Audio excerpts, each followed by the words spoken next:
pada malam hari ini yang saya beri judul Moving Forward. Moving Forward atau bergerak maju, ya. Saya ambil sebuah ayat sebagai dasar firman Tuhan dari kitab Kejadian pasal 39 ayat yang ketiga. Kitab Kejadian pasal 39 ayat yang ketiga. Saudara-saudara bisa belum muncul, saudara dengar saja apa yang akan saya bacakan, ya. Kisah tentang Yusuf di sini, ya, berbunyi sebagai berikut. Setelah dilihat oleh tuannya, yaitu Potifar, bahwa Yusuf disertai Tuhan dan bahwa Tuhan membuat berhasil. Nah ini, membuat berhasil segala sesuatu yang dikerjakannya. Tuhan membuat berhasil segala sesuatu yang dikerjakan oleh Yusuf. Jadi orang bisa melihat dengan jelas bahwa Yusuf disertai oleh Tuhan sehingga apapun yang dia lakukan itu berhasil. Kata berhasil di sini, saudara-saudara, dalam bahasa asli dipakai kata salah, ya, bukan salah, ya, salah, ya, salah. Kalau kita salah, artinya negatif. Tadi kalau bahasa Ibrani salah itu artinya berhasil, ya. Nah, kata salah ini, saudara-saudara, ada beberapa arti, ya, ada beberapa arti. Saya bacakan saja. Yang pertama artinya adalah sukses atau berhasil. Ya, itu yang kita tadi baca. Yang kedua artinya adalah prosper. Prosper itu artinya makmur. Ya. Jadi oleh karena keberadaan Yusuf, maka Potifar dimakmurkan, dikatakan. Ya, harta kekayaannya bertambah-tambah. Kemudian yang ketiga, kata salah ini juga berarti breakthrough atau terobosan. Ya, terobosan. Kita butuh terobosan dalam hidup ini, ya. Orang-orang senang dengan kata terobosan, ada sesuatu yang baru terjadi. Dan yang terakhir, nah ini yang ingin saya sampaikan pada sore hari ini, yaitu moving forward. Moving forward atau artinya bergerak maju. Ya, kalau kita hubungkan dengan ayat tadi, berarti keadaan Yusuf ini, keberadaan Yusuf di rumah Potifar membuat segala sesuatu menjadi maju. Wah, saudara-saudara, senang dengan orang-orang seperti Yusuf, ya. Dan saya percaya di tempat ini banyak Yusuf. Amin. Ya. Keberadaan saudara akan membuat pekerjaan ini menjadi maju. Ya. Nah, saudara-saudara, inilah yang ingin saya sampaikan pada sore hari ini, moving forward. Kita ingin bergerak maju. Kita tidak mau berjalan di tempat. Ya. Tuhan siapkan tempat ini supaya saudara dan saya kita bersama-sama bergerak maju, masuk dalam rencana Tuhan. Ini yang saya doakan, Tuhan Engkau adalah pemimpin, Engkau adalah gembala yang ada di depan. Bawa kami, pimpin kami untuk kami masuk dalam rencanamu. Bergerak maju. Ya, siapa di sini yang ingin maju? Bisa angkat tangan? Oh, semua ingin maju, saya juga ingin maju. Bisnis ingin maju, ya, pekerjaan ingin maju, ya, studi ingin maju, ya, pelayanan ingin maju, pekerjaan Tuhan ingin maju. Kita semua senang dengan kata maju. Sebab itu kita mau melihat bersama-sama bagaimana supaya kita bisa bergerak maju seperti Yusuf. Yang pertama, syarat yang pertama, kita mau maju, maka Jangan kita menoleh ke belakang. Don't look back again.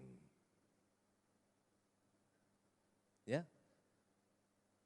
Kalau kita ingin maju, saudara-saudara, kita masih noleh, nggak maju-maju, saudara. Makanya Tuhan Yesus berkata, barang siapa siap untuk membajak, tapi dia menoleh ke belakang, dia tidak layak.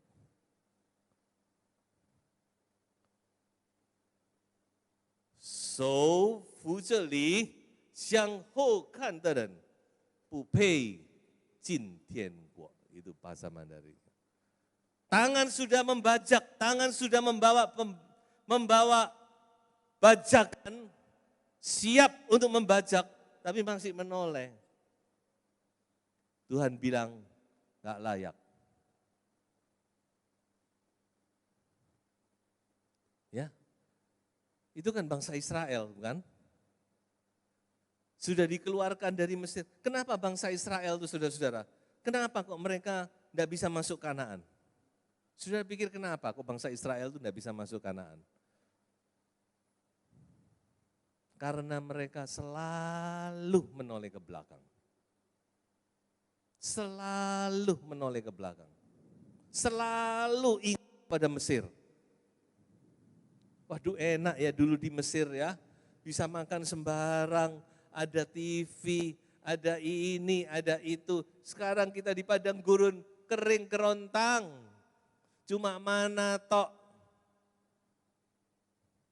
Mereka selalu menoleh ke belakang, menoleh kepada Mesir. Dan itu yang membuat mereka tidak mau. Perhatikan, bukan Tuhan tidak bisa loh ya.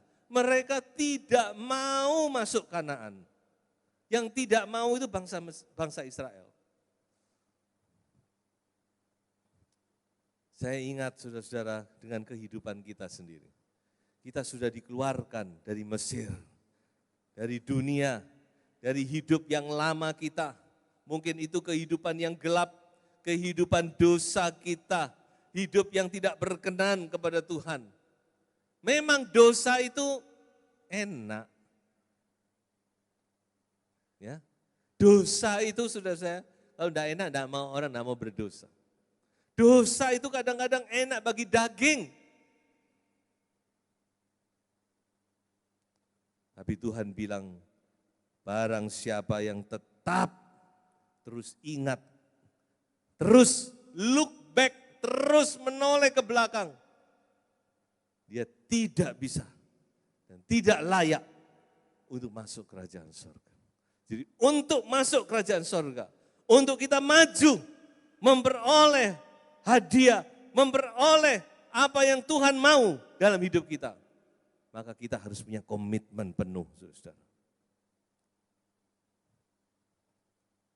Ya, oleh sebab itu, mari bersama-sama ya, kita mau lupakan, kata Paulus, aku melupakan apa yang di belakangku, dan aku berlari kepada tujuan yang ada di depanku. Nah saudara-saudara, lalu bagaimana sekarang kita melangkah? Bagaimana kita melangkah? Ya, pertama tadi kita sudah tahu bahwa kita tidak lagi mau menoleh ke belakang. Sekarang kita menoleh kemana kalau gitu? Ada 3, perhatikan saudara-saudara. Yang pertama yaitu to look up. Melihat ke atas. Coba semua melihat ke atas. Melihat apa sekarang? Plafon. Ya. Satu saat Bapak Abraham dibawa oleh Tuhan keluar dari kemahnya. Dan Tuhan berkata kepada Abraham, Abraham, iya Tuhan, lihat ke atas. Ya lihat. Apa yang kamu lihat? Bintang-bintang bergemerlapan. Sekarang kamu hitung. Tidak bisa Tuhan. Nah Abraham, nanti keturunanmu sebanyak itu. Waktu itu Abraham sedang galau, saudara. Kenapa dia galau? Karena dia sudah tua, tidak punya keturunan. Sehingga dia ngomong gini sama Tuhan, Tuhan, saya diberkati luar biasa, saya berterima kasih. Tapi Tuhan, bujai, tidak ada gunanya semuanya ini. Tuhan bilang, lah kenapa kau bujai? Nah nanti kalau saya mati, yang mewarisi kekayaan saya adalah pegawai saya Tuhan. Lalu apa gunanya? Apa gunanya Tuhan memberkati saya demikian kalau nanti orang lain yang mewarisi? Itulah sebabnya Tuhan kata, ayo keluar. Lihat ke atas. Kadang-kadang kita perlu melihat ke atas, saudara-saudara ya. Kebanyakan kita jarang melihat ke atas ya. Tapi kadang-kadang perlu, kalau lagi terang coba sudah lihat ke atas ya. Ini jangan, kalau hujan jangan melihat ke atas, nampes nanti sudah ya. Kalau pas terang lihat ke atas, sudah waduh sudah di atas tuh banyak bintang-bintang. Sudah akan merasa, duh kita ini apa ya, kecil ya. Dan dikatakan oleh firman Tuhan, Abraham percaya. Abraham percaya dan itulah yang membuat Abraham dibenarkan oleh Tuhan. Dia percaya walaupun dia masih belum ada sesuatu yang dia lihat, tetapi dikatakan Abraham percaya. Dan dikatakan Tuhan membenarkan Abraham saat itu juga. Jadi langkah melihat ke atas itu langkah iman, saudara-saudara. Ini adalah langkah iman. Ya, melihat ke atas itu bicara tentang iman percaya kita. Kita percaya kepada janji Tuhan. Meskipun kita belum melihat. Coba kita baca bersama-sama 2 Korintus pasal 5 ayat yang ke-7. 2 Korintus pasal 5 ayat yang ke-7. 2, 3. Sebab hidup kami ini adalah hidup karena percaya, bukan karena melihat. Sekali lagi, saya tidak dengar suara saudara, masih lebih dengar suara air di luar ini ya. Ayo kita kalahkan suara hujan ini. 2, 3.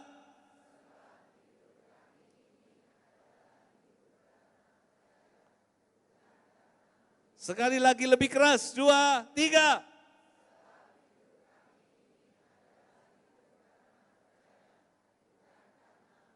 Bisa beri tepuk tangan untuk Tuhan, haleluya. Saudara nggak usah kesusu pulang, nggak bisa pulang hujan ya saudara. Nanti kita masuk pujian sesi kedua. Sudah percaya saja ya. Bocah nggak bisa pulang kok ini ya. Bisa enak di sini sepanjang malam. Biar Jason yang serak-serak sendiri suaranya ya. Hidup kami, dalam bahasa Inggris kan, we walk, kami berjalan. We walk by faith, not by sight. Kami berjalan dengan iman, bukan dengan penglihatan. Kalau saudara dengan penglihatan tidak ada gedung ini. Ya, gedung ini karena iman saja. Ya. Waktu kita mau mengambil gedung ini, pertama cuma mau minjem Sabtu Minggu tok. Waduh Sabtu Minggu aja segini harganya. Tapi memang pelayan-pelayan kita, ya orang-orang inti kita nih nekat-nekat semuanya. Terus, waduh kalau Sabtu Minggu toh repot nanti kalau ada acara dibongkar pasang. Coba dinego, ya, dinego. Ditambahi itu, itu mokoci itu, ya pas kok dikembalikan sama orangnya yang nyewa, ya, karena sepi dikembalikan. Mokoci diambil, akhirnya saudara ditawarkan semua. 1 minggu, 7 hari, 24 jam ditawarkan kepada kita. Diambil semuanya, haleluya dalam nama Yesus. Pokoknya kita percaya Tuhan yang menyediakan semuanya.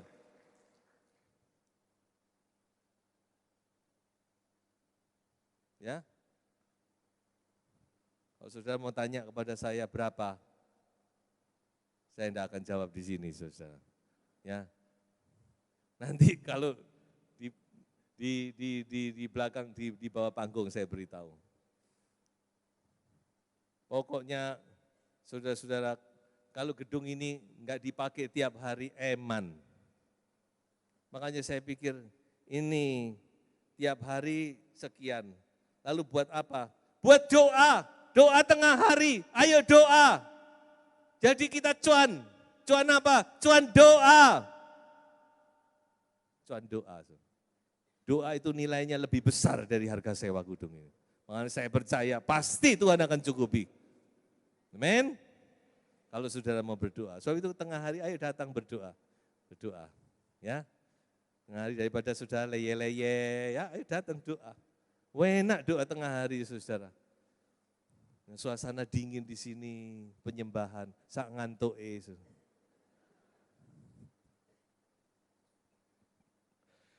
Haleluya.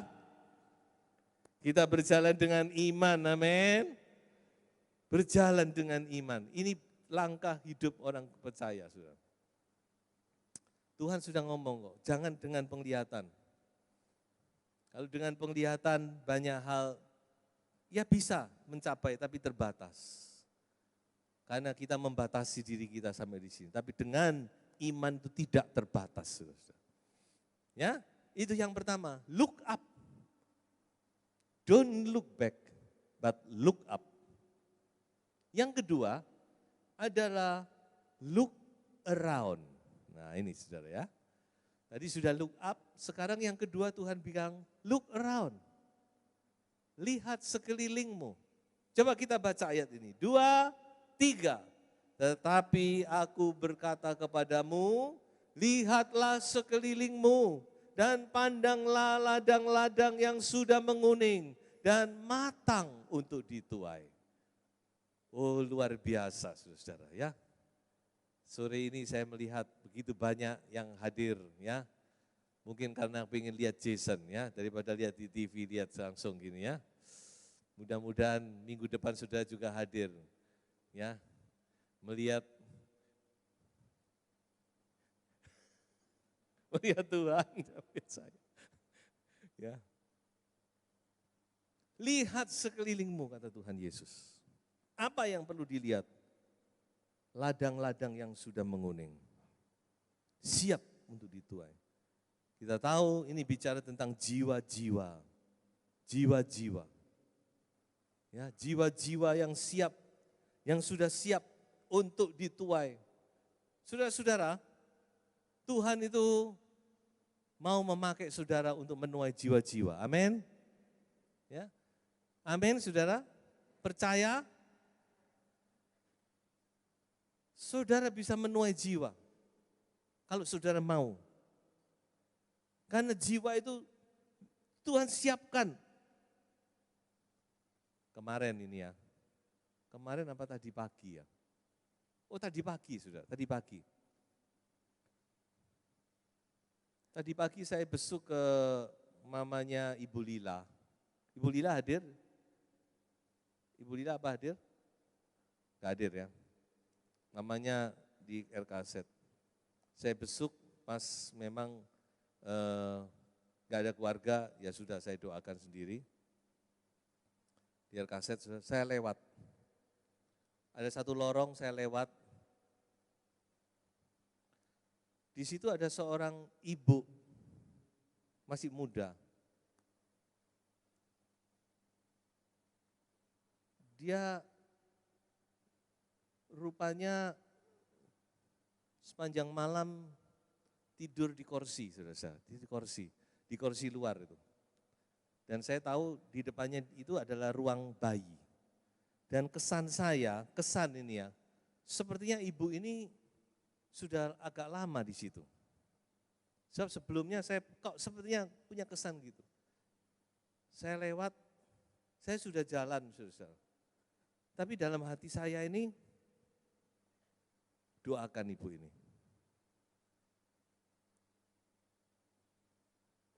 Doakan. Dan saya mau terus, tapi hati jelas. doakan ibu ini. Akhirnya saya kembali.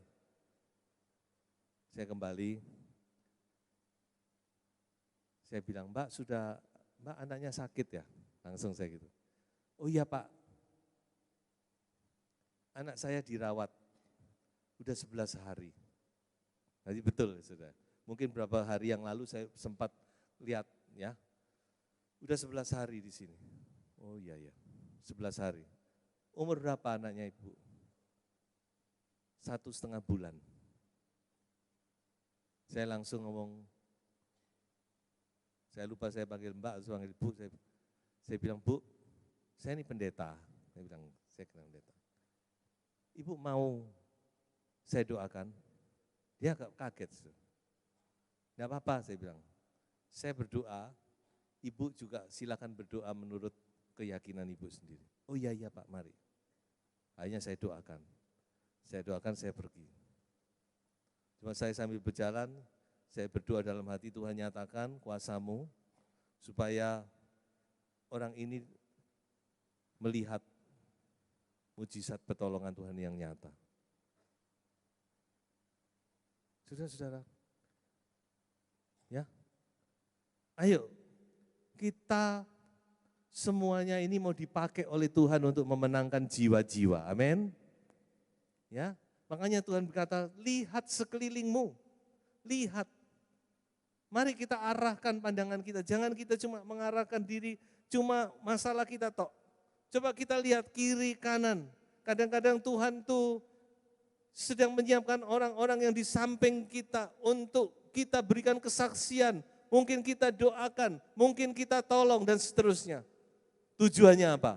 Untuk memenangkan jiwa-jiwa bagi Tuhan. Saudara lakukan, nanti Tuhan yang bekerja. Ya, tugas kita bukan menobatkan orang. Yang bisa menobatkan itu cuma Roh Kudus. Tugas kita juga memberitahukan kepada mereka kabar sukacita ini, kabar baik ini, bahwa Yesus adalah Tuhan. Beritakan. Pandang sekeliling. Saya ingat kepada Tuhan Yesus sendiri next. Tuhan Yesus waktu di dunia, dia juga sering melihat khalayak ramai. Dan ketika dia melihat apa yang dikatakan oleh firman Tuhan, Yesus tergerak oleh belas kasihan. Belas kasihan, kasih. Yesus tergerak oleh belas kasihan karena dia melihat orang-orang itu katakan seperti domba yang tidak punya gembala. Jadi yang muncul dari hati Yesus adalah kasih.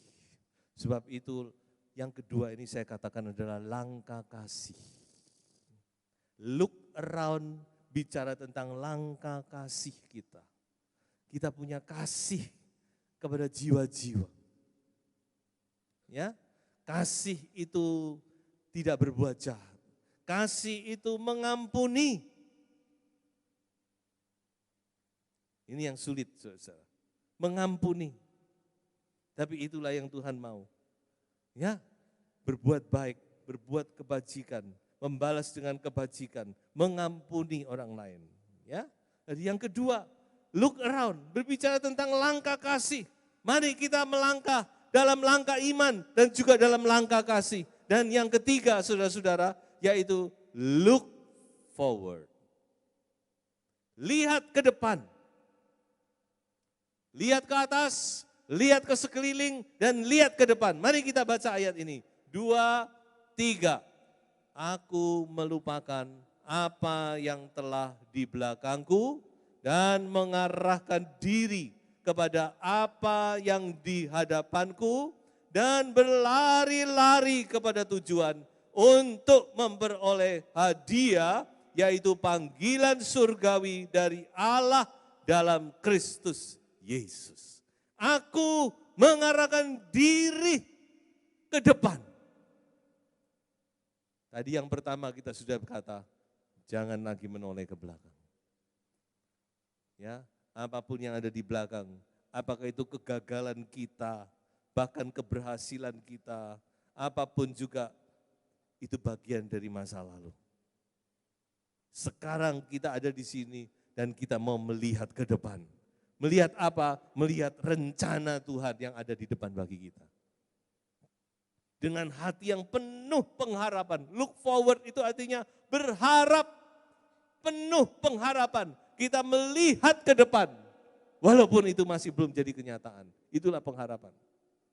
Tidak kebetulan ya, tadi Jason berkata tentang ayat ini. Coba ditampilkan next. Dikatakan Bapak Abraham itu ketika Tuhan berkata kamu akan punya anak,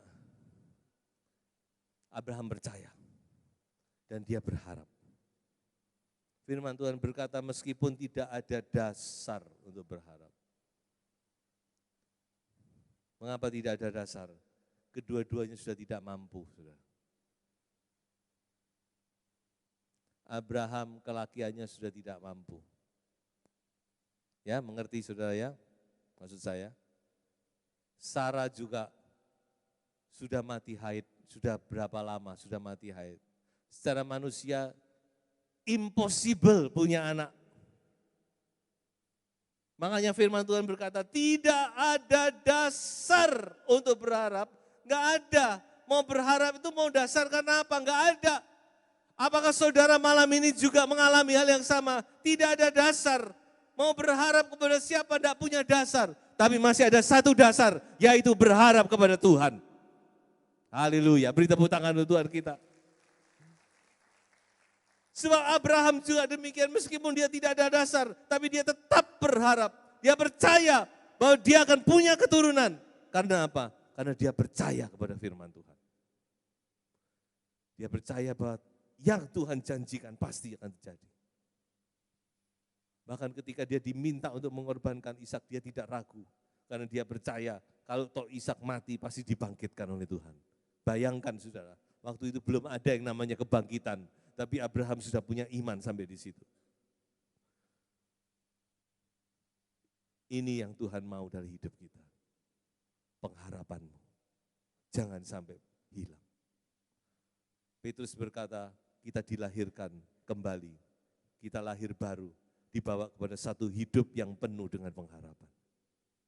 Hidup orang Kristen itu hidup yang penuh dengan pengharapan. Amin, saudara. Ya, kita punya firman Tuhan yang begitu luar biasa. Kita punya pengharapan yang luar biasa. Jangan ada di antara kita malam ini yang datang di sini yang mungkin putus asa, putus harap, pulang masih putus harap. Saya katakan, dalam Yesus saudara punya pengharapan penuh. Mungkin saudara merasa sakit, saudara tidak ada pertolongan. Saudara percaya kepada firman Tuhan. Yesus penyembuh dan saudara akan terima mujizat. Saudara punya terpuruk dalam masalah keuangan. Tidak ada yang bisa menolong saudara. Saya katakan masih ada pertolongan, yaitu di dalam Yesus Kristus. Tidak tahu cara Tuhan menolong bagaimana. Pokok pasti tertolong. Ya, percaya. Saudara. Berharap penuh kepada Tuhan. Firman Tuhan berkata, pengharapan kita tidak akan dikecewakan. Ya, pengharapan kita tidak akan dikecewakan. Mari kita baca ayat ini, saya undang pemain musik, semua singers dan semuanya, Saudara Jason juga untuk maju ke depan. Mari kita baca bersama-sama ayat ini, Saudara. Pengharapan kita tidak akan dikecewakan. Percaya malam hari ini Tuhan akan memberikan sesuatu yang baru kepada. Ya. Sudah tidak kebetulan kesaksian tadi meneguhkan firman ini. Tidak ada dasar untuk berharap, tapi masih tetap berharap. Amin. Itulah hidup orang Kristen, saudara. Karena hidup kita penuh pengharapan. Mari kita baca Roma 5 ayat yang kelima. 2, 3. Dan pengharapan tidak mengecewakan. Sekali lagi, saya mau kita baca dan kita baca dengan keras, tidak mengecewakan. Ya, 2, 3. Dan pengharapan tidak mengecewakan. Sekali lagi. Dan pengharapan tidak mengecewakan. Beri tepuk tangan dulu untuk Tuhan kita. Haleluya. Karena apa? Karena kasih Allah telah dicurahkan di dalam hati kita oleh Roh Kudus yang telah dikaruniakan kepada kita. Berjalanlah dalam iman, kasih, dan pengharapan, maka saudara akan berhasil diberkati oleh Tuhan ya.